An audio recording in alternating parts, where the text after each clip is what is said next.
Vous êtes bien sur Watch TV, la première chaîne high-tech et loisirs.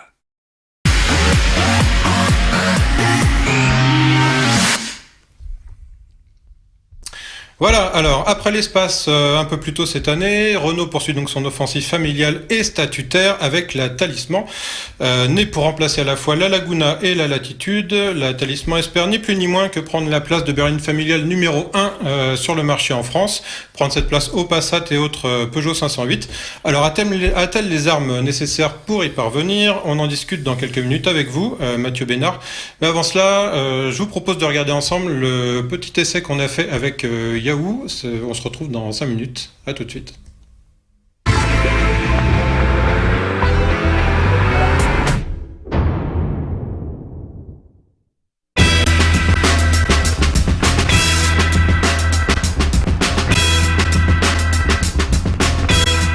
En l'espace de quelques mois, Renault renouvelle profondément son haut de gamme et si le constructeur français se refuse toujours à parler de premium, il a encore une nouvelle proposition à nous faire.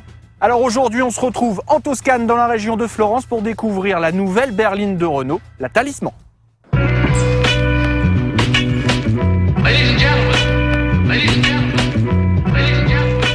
Le retour de Renault avec une berline qui cherche à se faire remarquer est tout sauf anodin. La marque travaille son haut de gamme même si elle refuse toujours de le qualifier de premium. Talisman, symbole de la montée en puissance de Renault. La berline ne peut plus être la voiture à papa, c'est aussi un moyen d'afficher son succès, sa réussite, y compris pour une population assez jeune. Il faut donc un look plus dynamique, plus jeune donc, surtout qu'en face, en Allemagne, on n'en est plus à se demander comment décider une berline, mais bien les berlines, avec du coupé, du shooting brake, en plus des versions normales.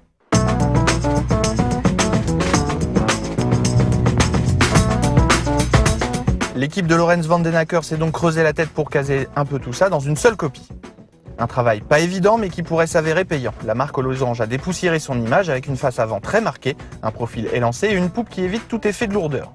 Dans le détail, certains reprocheront une calandre trop présente avec un logo un peu disproportionné. Heureusement, Renault a travaillé tout l'avant pour qu'il soit en adéquation avec cette calandre. L'autre artifice très important pour le marché est lui aussi présent, de généreux feux de jour à LED qui forment un C dans l'optique. L'arrière fait écho à l'avant, gros feu à LED avec gros logo, ça va de pair désormais chez Renault. Le petit béquet préformé dans la malle arrière évite à la Talisman d'avoir le fessier tombant.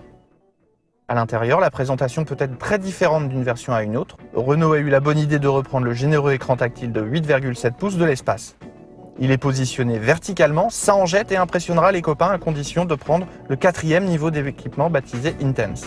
Dans les modèles d'accès, on aura le droit à un écran horizontal de 7 pouces ou pire, rien sur le premier niveau. Le reste est plutôt assez bien dessiné et la qualité a largement progressé. Renault a investi 420 millions d'euros dans son usine de Douai où Talisman est produite et ça se ressent. Au niveau de l'espace à bord, 4 adultes tiendront confortablement installés et 608 litres de bagages tiendront dans la soute. Talisman mesure 4,84 m de long pour 2,80 m d'empattement.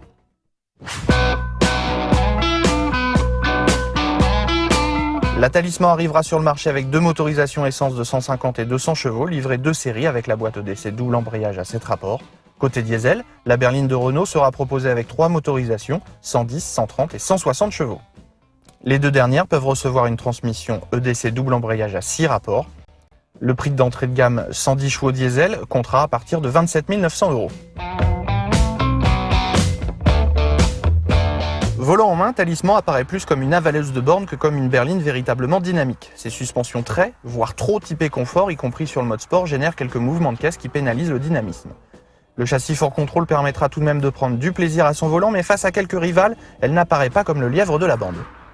La direction est agréable et précise, tout comme le freinage efficace. La boîte EDC de notre motorisation DCI 160 chevaux s'en sort très bien en mode automatique. Le mode sport manque quant à lui un petit peu de réactivité. Heureusement, une fois le levier sur la position manuelle, ça va mieux. A noter que Talisman ne propose pas pour des raisons économiques de palette au volant comme ses concurrentes.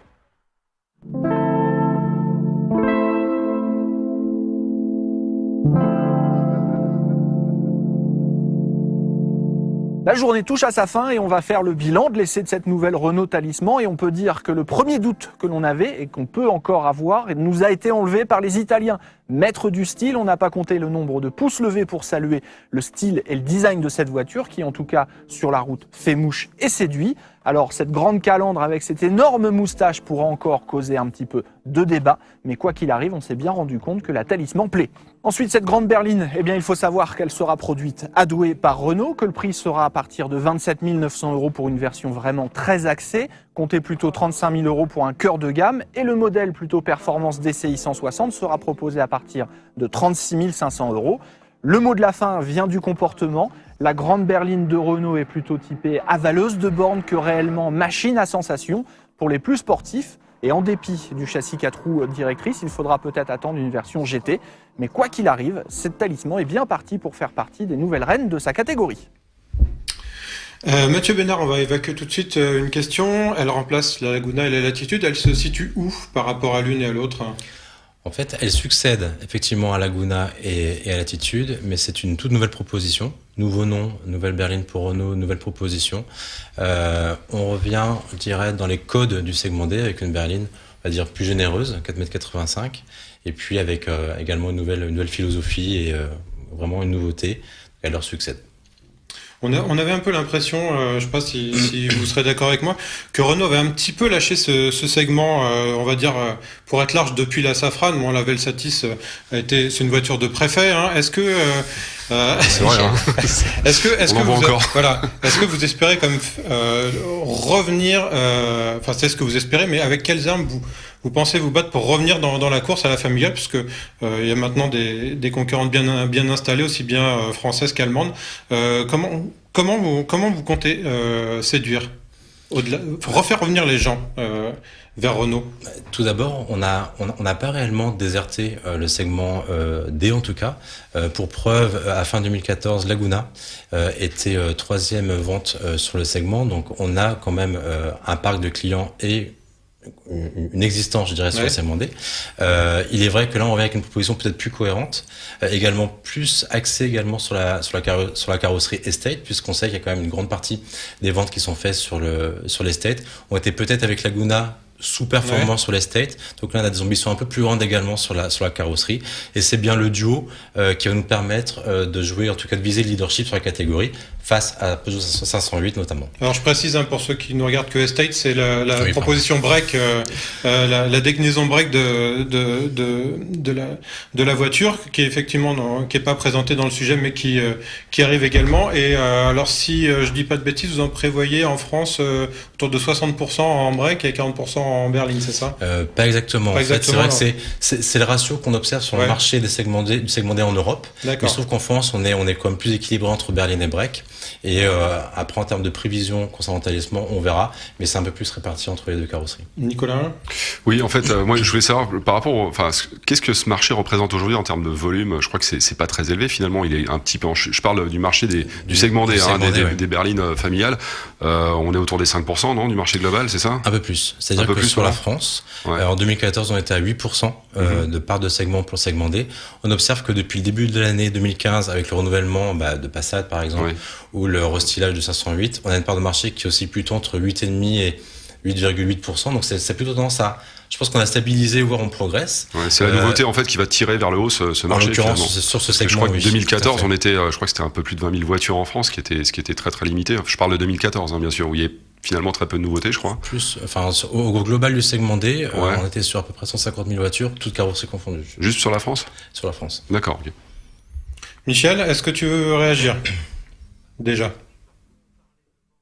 Michel, je ne t'entends pas. Il faut quand même savoir que la majorité des clients de ce genre de voitures, ce sont des entreprises, ce ne sont pas des particuliers. Alors Renault nous explique que pour Talisman, il mise sur 60% d'entreprises et 40% de particuliers. C'est ça? Mais les 40% de particuliers, ça me paraît énorme. On est plutôt dans des chiffres chez les concurrents de l'ordre de 70-80% d'entreprises. Donc, je voudrais savoir, Mathieu Bénard, qui sont les 40% de particuliers qui achèteraient Talisman, qui achèteraient une berline ou un modèle break ou une estate? Il faut savoir qu'on vise plutôt de l'ordre de 35% de particuliers sur Talisman. C'est ce qu'on retrouve peu ou prou effectivement sur le marché du segment D.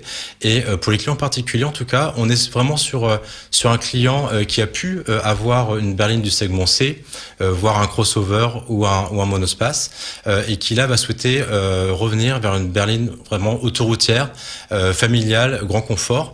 Et à cette cible de clients particuliers qui va peut-être être un petit peu plus âgé que sur d'autres segments. On va parler de cadres supérieurs ou peut-être de jeunes retraités qui ont quand même le besoin de se déplacer régulièrement pour aller voir les petits-enfants en province ou pour différents aspects. On est vraiment sur une cible de clients particuliers, vraiment fidèles, je dirais, à ce format de véhicules routiers. Et c'est vraiment eux qu'on va aller chercher grâce aux atouts de Talisman, notamment avec le design, on en a parlé un petit peu, et puis sur le confort à bord ainsi que l'habitabilité. On est vraiment sur une voiture autoroutière, cruising, pour faire de la route, et c'est vraiment ces clients particuliers-là qui sont fidèles en tout cas sur ce segment qu'on va aller chercher avec Talisman. Vincent, clientèle de cruising, c'est ce qui ressort de tes impressions à l'essai, hein?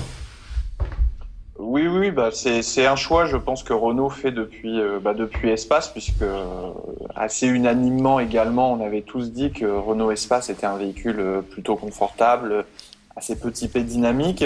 Moi, je pensais que Renault allait justement faire Espace en termes de confort, et peut-être Talisman un petit peu plus dynamique, surtout quand on avait en souvenir l'excellent châssis de la Laguna Ford Control, qui était vraiment pour le coup une voiture qui dominait quasiment toutes ses concurrentes sur ce point de vue-là. Alors, il faut pas non plus confondre dynamisme et inconfort. On cherche pas à avoir une voiture dure, mais on cherche simplement peut-être à avoir une voiture qui a des mouvements de caisse moins freinés. Et après, moi, j'ai une question qui est un petit peu plus justement sur la cible de notre invité, c'est de savoir comment Renault va gérer un peu l'embouteillage qui va arriver sur son segment, puisqu'on a Talisman, on va avoir Talisman Estate, on a Espace, et demain, on sait qu'on a le remplacement de Koleos qui va arriver également et SUV cette place. Jusqu'ici, chez Renault, traditionnellement, on avait deux véhicules, on avait le monospace Espace et on avait une berline. Là, on va se retrouver avec vraiment beaucoup de véhicules sur le même segment prix. Est-ce que cet embouteillage laisse soit présager à Renault un petit peu d'inquiétude en termes de communication, ou bien c'est vraiment que de l'espoir d'attirer à eux de nouveaux clients? Alors, c'est clairement de l'espoir. La reconstruction, je veux dire le renouvellement total du haut de la gamme Renault.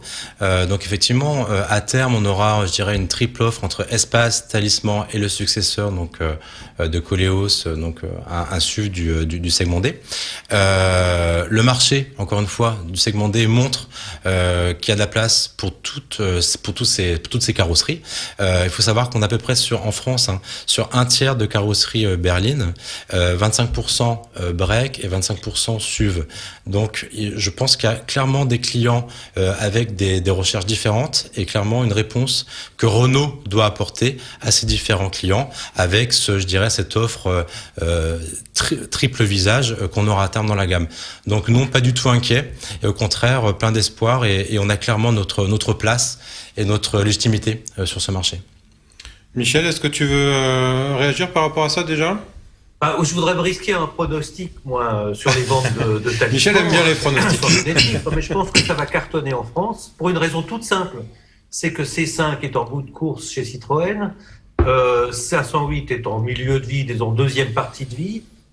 L'effet nouveauté va jouer surtout sur les entreprises, d'autant que beaucoup d'entreprises misent encore sur les voitures françaises en termes d'éthique, en termes de vitrine commerciale. Et donc, ça va cartonner en France. En revanche, en Europe, dans les autres pays, Ford est pas mal en Angleterre avec la Mondeo, et dans le reste de l'Europe, on a quand même Passat qui est un gros client. Donc, ça va être un peu plus compliqué. Et je pense aussi que la concurrence de Talisman vient de chez Renault, et notamment en entreprise, ça risque d'être l'Espace. Pour les cadres, peut-être supérieurs, mais un petit peu plus jeunes que les seniors ou que les retraités. Ça vous va bien si les clients vont plutôt sur l'espace que la Talisman? Je pense que les clients iront sur les deux, tout simplement parce que les véhicules ont des cibles légèrement différentes. C'est vrai que sur l'espace, on va plutôt être sur du vraiment, on va dire, oui, peut-être les comités de direction, ou vraiment sur les clients plutôt typés monospace ou crossover. Sur Talisman, la cible est un peu différente, et en tout état de cause, on pense qu'on peut. D'ailleurs, on le voit par rapport à des grands comptes qu'on peut avoir, qui fonctionnent beaucoup avec Renault et qui sont convaincus par la gamme Renault sur les petites voitures, les voitures moyennes ou encore les véhicules utilitaires. Jusqu'à maintenant, il leur manquait peut-être un chaînon qui était vraiment, je dirais, les véhicules du haut de gamme. Là, on revient avec une offre avec Espace, avec Talisman, qui va répondre à des besoins différents par rapport à différents types de clients. Et je pense que les deux peuvent trouver leur place par rapport à ces clients en tout cas. Oui, alors, moi je me demandais juste, vous attaquez quand même à un ténor qui s'appelle Volkswagen et qui vend plutôt bien une Passat aujourd'hui. Ils en sont là, je sais plus combienième génération, mais c'est une 8e. C'est une voiture qui existe depuis très longtemps sur plein de marchés. Au niveau européen, si on reste sur le niveau européen justement, quelles sont vos armes pour lutter contre cette voiture? Parce que c'est votre cible numéro 1, je suppose. Hein, elle est quand même, elle est plutôt bien dotée. La nouvelle génération est plutôt pas mal dans l'idée. J'ai eu l'occasion de l'essayer il y a quelques temps. Ils ont des moteurs, ils ont plein de choses. Qu'est-ce que vous avez? Quels sont les petits plus qu'aurait la Talisman, qui est une toute nouvelle voiture, un tout nouveau nom, donc où il y a pas de, je dirais que vous pouvez pas pérenniser sur un nom. Il y avait Laguna, il y avait différents noms qui n'existent plus maintenant. Donc comment vous allez faire en termes de com et tout? Il faut asseoir ce nom, il faut asseoir aussi ce nouveau modèle finalement. Plusieurs questions. Ouais, bien sûr, mais alors clairement déjà la dernière, effectivement, il y a un plan communication, un plan média qui va être déployé à partir du lancement de la voiture pour installer ce nouveau nom qui est Talisman, qui va être déployé et qui va être entretenu, je dirais même surtout 2016, à l'occasion notamment également du lancement de Talisman Estate. Après, je ne pourrais pas forcément me prononcer sur le marché européen. Mon périmètre, c'est uniquement la France, mais ce qui est certain, c'est qu'en France, la leader est de loin, c'est Peugeot 508. La seconde, c'est Passat, qui fait une grosse progression cette année grâce au renouvellement de sa carrosserie. Ils sont arrivés il y a quelques mois seulement, ils sont tout neufs. Oui, mais après, c'est vrai que Passat bénéficie effectivement sa 8e génération. Une notoriété, voilà, c'est ça. Après, je vous engage réellement à essayer Talisman pour voir pour vivre cette voiture et qui propose réellement quelque chose de différent par rapport à des modèles comme ça 108 et Passat. Je parle notamment de la technologie, encore une fois, du multisense avec les différents modes de conduite alliés notamment à la technologie Ford Control. Ouais. Ça reste une voiture familiale, donc Talisman, c'est pas une voiture sportive.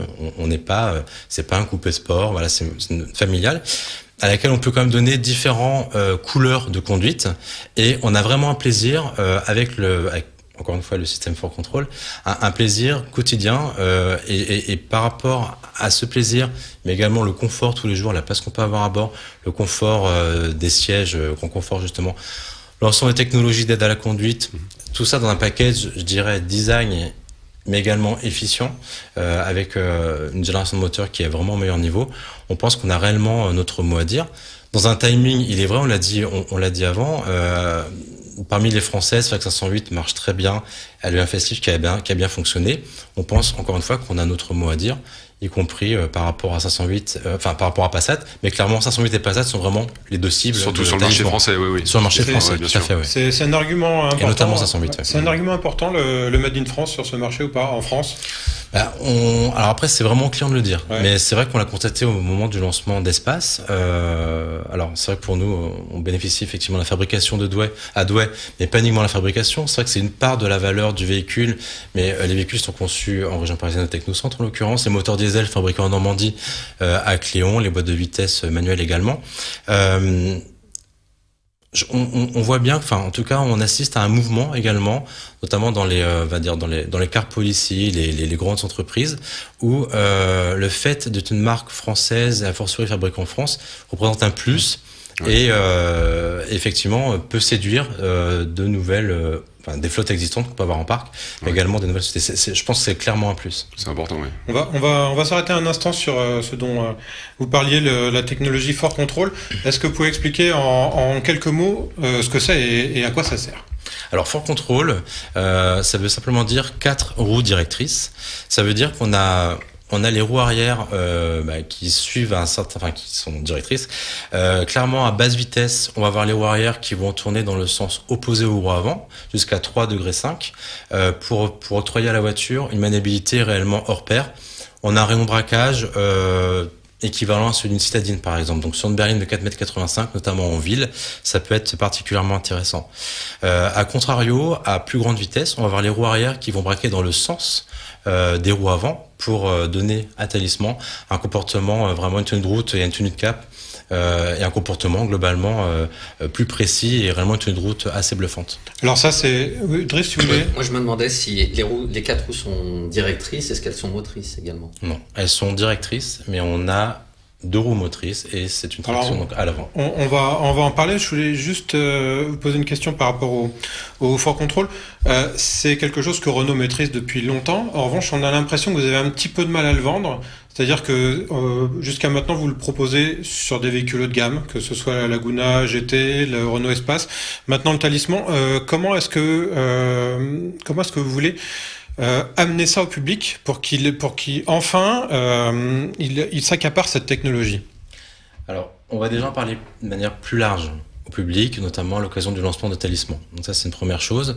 Ensuite, on a vraiment des efforts qui sont déployés vis-à-vis du réseau pour vraiment faire essayer la voiture le plus possible à nos prospects et à nos clients. Effectivement, dans un premier temps, on a eu le Ford Control sur Laguna. Dans un premier temps, sur des versions plutôt puissantes, notamment la GT au lancement. En fin de vie de Laguna, on a revu la gamme en mettant un peu plus en bas, sur des niveaux plus bas, la technologie Ford Control. Mais là, on le voit bien, que ce soit avec Espace, maintenant Talisman et également la nouvelle Mégane, qui aura la technologie Ford Control, sa version GT, on diffuse la technologie, on essaie de la mettre en équipement, enfin en série ou en option en tout cas, sur un nombre plus vaste de versions pour la démocratiser en tout cas. Sachant que il me semble que Renault a d'ailleurs été le premier constructeur généraliste à démocratiser ce système-là, parce que finalement il existait jusqu'ici chez BMW avec la série 7, enfin la précédente génération. Alors il y a effectivement, il y a eu Honda il y a longtemps qui a fait un coupé prélude avec. Voilà, mais ça remonte assez loin, et je dirais que sur le marché aujourd'hui, Audi avec le Q7 effectivement qui propose aussi 4 roues motrices comme chez BMW, mais après vous êtes les seuls en généraliste finalement. Mais c'est une proposition inédite sur Laguna. Que certains concurrents, notamment plus premium, voire spécialistes, ont repris et ont l'air de développer, en tout cas de diffuser également au sein de leur gamme, y compris chez Porsche, notamment cette version de 911. Donc c'est un plus qui va dans le sens de ce qu'on a dit et ce qu'on a toujours dit sur la technologie Ford Control, et qui peut apporter, en tout cas au niveau de Renault pour une marque généraliste, du plaisir aux clients à des niveaux de prix, on va dire, plus accessibles que les modèles qu'on a cités. Alors il y a 2 technologies dans la transmission sur lesquelles vous faites l'impasse. Driss en a évoqué une qui sont les 4 roues motrices. Il y a également l'hybridation. Dans les 2 cas, pourquoi est-ce que Renault a choisi de ne pas adopter les 4 roues motrices qui font le succès d'une Passat, d'une Audi, voire même de la Peugeot 508 avec le RXH. Et deuxièmement, l'hybridation, Renault est en pointe sur l'électrique. Pourquoi ne pas proposer sur ce segment une hybridation qui pourrait séduire, j'imagine, une certaine clientèle type Passat GTE, oui, par exemple. Alors sur le 4x4, donc, les concurrents en proposent. Ouais. Alors sur le 4x4, on l'a évidemment par exemple sur le Kadjar qui est un SUV du segment C. On bénéficie, en fait, on a la technologie au sein de l'Alliance via Nissan ou Infiniti. Après, on est très pragmatique, on regarde ce qui se vend sur le marché, que ce soit pour le 4x4, mais je reboucle également sur l'hybridation. Il faut savoir pour aussi caler les choses. Sur le segment D, en France, on vend 87% des volumes, je veux dire, en diesel. Le reste, ça représentait à 5% sur l'essence, et puis le reste, donc à peu près, on va dire 7%, sur de l'hybride, soit hybride essence, hybride diesel, notamment hybride diesel porté par 508, mais qui sort du catalogue en ce moment. Donc il reste du stock, mais c'est technologie que Peugeot ne va plus avoir, en tout cas en diesel. Donc le très gros, enfin l'extrême majorité, je veux dire, des usages sont sur du diesel. On pense qu'en tout cas sur Talisman, on préfère avoir une proposition thermique diesel efficiente, 95 grammes de CO2 sur le DCI 110 chevaux, Pourquoi ? Parce qu'encore une fois, c'est un véhicule routier, voire autoroutier. Et on est persuadé qu'en tout cas, pour ce type d'usage, un thermique efficient est la meilleure réponse. Vous le savez, l'hybride, c'est très bien pour l'urbain, le périurbain. Si on fait Paris-Marseille, on va quand même être majoritairement sur de l'essence, on va mouliner. On pense que pour nos clients, pour ce qu'on a voulu faire sur Talisman, c'est pas la meilleure solution. Ceci dit, la technologie évolue, et puis au sein de l'Alliance, on a cette technologie, elle pourra intervenir plus tard dans la gamme ou sur son successeur, pourquoi pas. Vincent, je vais te relancer. Tu as essayé la voiture. On va parler un petit peu de l'intérieur et notamment de son confort. Oui, là, l'intérieur, c'est vraiment, depuis Espace, ça fait partie du spectacle, j'ai envie de dire, et qui rend quasiment fier de sa voiture. Moi, à l'intérieur, les fauteuils sont confortables. Il y a également une particularité, c'est ce dégradé de cuir qui symbolise certains savoir-faire, on va dire. Ça, c'est plutôt très très bien. Après, au niveau du confort, je pense que Renault a également fait une voiture pour sa cible, à savoir des personnes qui vont avoir 50-55 ans en termes d'utilisateurs privés, pas forcément dans les entreprises, et qui recherchent là avant tout de l'accessibilité et un confort à bord. Mathieu, qu'est-ce qui porte le confort à bord ? Moi, j'ai noté, il y a pas mal de choses intéressantes, des sièges ventilés, notamment un feuilletage de vitres anti-bruit, ça qui est assez impressionnant, parce qu'effectivement, en tout cas sur les modèles que j'ai essayés, qui étaient des modèles haut de gamme, l'insonorisation, notamment, alors sur c'est vraiment marquant sur le 200 chevaux essence, mais ça l'est également sur le 160 chevaux diesel. L'insonorisation est vraiment poussée. Alors c'est vraiment un axe de travail important au niveau de la gamme, donc c'est vrai sur Espace, c'est vrai sur Talisman, mais on pourrait aussi, sur d'autres modèles comme Kadjar par exemple, qui sont quand même reconnus comme silencieux. C'est vrai que Renault a toujours fait des voitures confortables. Je pense que ça fait partie des gènes de la marque, et c'est d'autant plus important de mettre en avant sur ces voitures, on va dire, familiales et routières.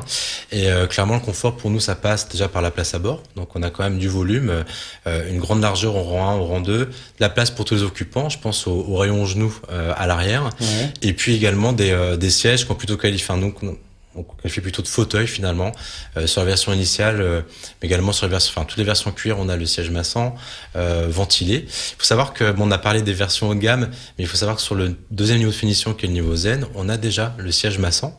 Donc pour incarner également le multisense, donc les fameux modes de conduite, où dès, je dirais, deuxième version, donc version Zen, on offre déjà quelque chose en plus aux clients sur la partie confort, et on a également pour le bruit, pour le confort phonique à bord, vitrage feuilleté sur Initial Paris, mais également le système Bose avec 13 haut-parleurs sur Initial. Notamment. Alors multisense, puisque vous en parlez, je pense qu'on va conclure là-dessus. Est-ce que vous pouvez nous expliquer un petit peu comment ça marche, à quoi ça sert concrètement ? Alors, multisense, c'est un chef d'orchestre.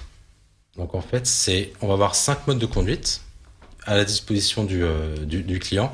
Et alors j'ai envie de dire, selon l'humeur du jour, on va pouvoir finalement donner une couleur différente à la conduite. On est sur autoroute, peut-être en famille, on va plutôt se mettre sur le mode confort. Donc là, on va être plus souple. Il va y avoir une réponse moteur qui va être, on va dire, classique, vraiment axée confort. Au contraire, je vais être tout seul le lendemain, une petite route de campagne en montagne, je vais mettre plutôt en mode sport, où là, les lois de passage moteur ou le système for control va être sur des règles un peu plus sportives pour offrir un comportement routier vraiment plus dynamique. Mais quand je dis chef d'orchestre, ça va agir à la fois sur des aspects, on va dire, moteurs et dynamiques purs, amortissement, boîte, réponse moteur, mais également des éléments d'ambiance intérieure comme l'éclairage, l'éclairage d'ambiance, le massage du siège ou encore la physionomie des compteurs digitaux. Ça donne vraiment une couleur. Il faut vraiment l'essayer pour voir ce que ça peut donner. Mais c'est quelque chose qu'on déploie. Voilà, on voit l'image qu'on a mis en place sur Espace, qu'on développe encore avec Talisman et qu'on va répandre sur le reste de la gamme. Et ça, on l'a sur quel niveau ? C'est tout en haut ? C'est-à-dire qu'il faut aller sur Initial pour avoir ça en série, ou il faut le commander en option systématiquement? Comment ça se passe? Justement, non. Multisense sont là de série dès le niveau zen. Donc, dès le 2e niveau, on a ces modes de conduite. Même la suspension pilotée, non? Alors, non. En fait, Multisense est le chef d'orchestre de plusieurs technologies. Alors, de plus ou moins de technologies selon le niveau de gamme. Et par exemple, la réponse moteur qui peut varier, qu'on soit en BVM ou BVA, ça va jouer. En revanche, c'est vrai que pour jouer sur l'amortissement piloté couplé au système for control, il faut aller sur le niveau initial ou le prendre en option sur le niveau intense. D'accord. Michel, est-ce que tu veux conclure en 30 secondes, 1 minute 30 secondes sur Talisman? Oui, parce que quelque chose m'avait frappé sur les premiers commentaires qu'on avait eus à propos de Talisman, bien avant le lancement d'ailleurs. C'est cette idée, et j'ai lu des titres et on a entendu des choses là-dessus, en disant que Renault se lançait dans le premium pour concurrencer les Allemands. Et c'est absolument pas ça. Talisman est une voiture de bonne qualité, mais on n'est pas dans le premium, ni dans la qualité de fabrication, même si on s'en approche, mais surtout pas dans les motorisations, ni même les qualités d'équipement, dirais-je. Donc, encore une fois, Renault Talisman est une bonne auto, mais c'est une généraliste, il faut que ce soit clair. Mais je crois que vous avez travaillé avec Daimler pour développer l'intérieur, notamment comme sur Espace, mais vous ne revendiquez pas le terme de premium pour cette auto, j'imagine. Renault Talisman, c'est une Renault. Et c'est avant tout une Renault, c'est-à-dire une voiture généraliste qui offre le meilleur de la technologie et de l'efficience sur le marché. On est vraiment, comme j'ai dit, nos cibles sont Peugeot 508 et Volkswagen Passat, qui sont des marques généralistes. Après, c'est au client de dire si il nous compare à un premium ou à une éventuelle marque haut de gamme. Ça viendra vraiment des clients. En tout cas, nous, Talisman est une Renault, une marque généraliste. Effectivement, on n'a aucune prétention à se dire premium. On essaie juste d'offrir la meilleure proposition pour nos clients. Voilà, donc Renault Talisman à partir de 27 900 € et jusqu'à 41 000 €, si je dis pas de bêtises, pour le modèle DCI haut de gamme. Merci Mathieu Bénard d'être venu nous voir. Et puis, bonne chance pour Talisman. Merci. On se retrouve tout de suite pour la suite de l'émission. Vous êtes bien sur Watch TV, la première chaîne high-tech et loisirs.